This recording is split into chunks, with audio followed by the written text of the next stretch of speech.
Perkenalkan, nama saya Indra Permana Sembirin. Saya berasal dari kelas 11 IPS 1. Saya akan menjelaskan pengertian dari integrasi sosial dan reintegrasi sosial. Pengertian integrasi sosial adalah proses penyesuaian unsur-unsur yang berbeda dalam masyarakat menjadi satu kesatuan. Unsur-unsur yang berbeda tersebut meliputi perbedaan kedudukan sosial, ras, etnik, agama, bahasa, dan nilai normal. Adapun beberapa definisi mengenai integrasi sosial menurut para ahli sebagai berikut.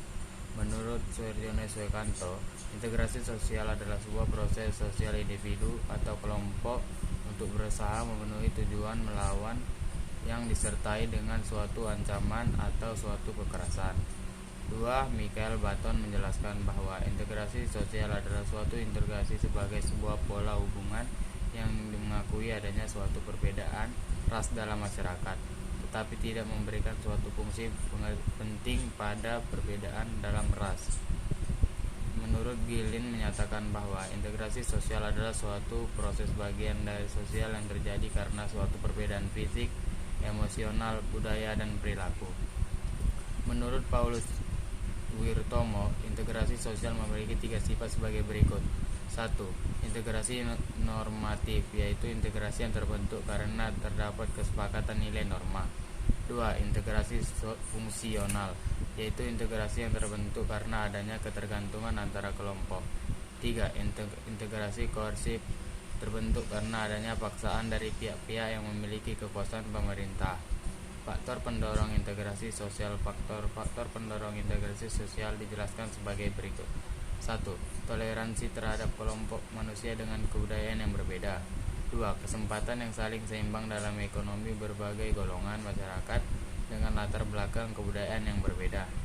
3. Sikap saling menghargai orang lain dan kebudayaan. Jika tiap-tiap mengakui kelemahannya dan kelebihan kebudayaan masing-masing, tiap individu dapat saling mendukung sehingga mudah bersatu.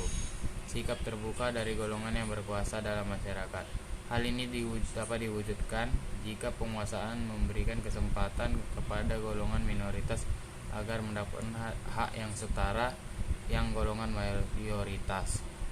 1. Proses interaksi. Proses interaksi adalah proses paling awal untuk membangun suatu kerjasama yang ditandai dengan adanya kecenderungan serta niat positif yang berpotensi menjadi aktivitas bersama. 2. Proses identifikasi. Proses interaksi tersebut dapat berlanjut ke proses identifikasi. Proses identifikasi ini berlangsung ketika tiap-tiap pihak dapat menerima secara terbuka terhadap keberadaan pihak-pihak secara utuh. Sehingga pada hakikatnya proses identifikasi merupakan proses untuk memahami berbagai karakter, latar belakang, dan kepentingan pihak lain. 3. Kerjasama. Charles H. Colem mengungkapkan jika suatu kerjasama dapat mungkin terjadi jika masing-masing pihak sadar mereka punya kepentingan yang sama.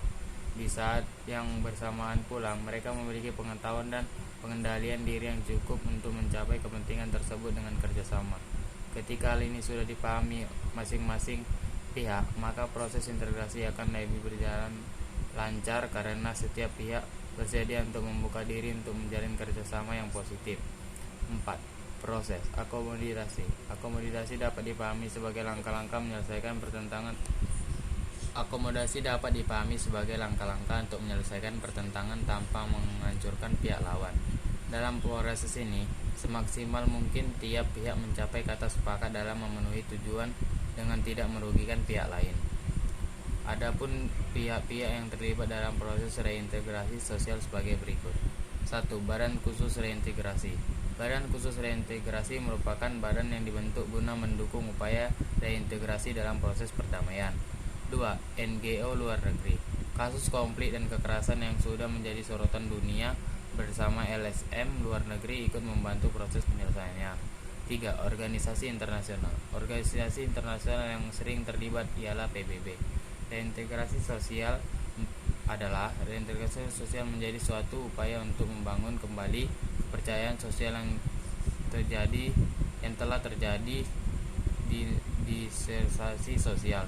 Seperti yang dipaparkan pada integrasi sosial, Disintegrasi sosial sering terjadi karena perubahan di lingkungan sosial dan politik di masyarakat.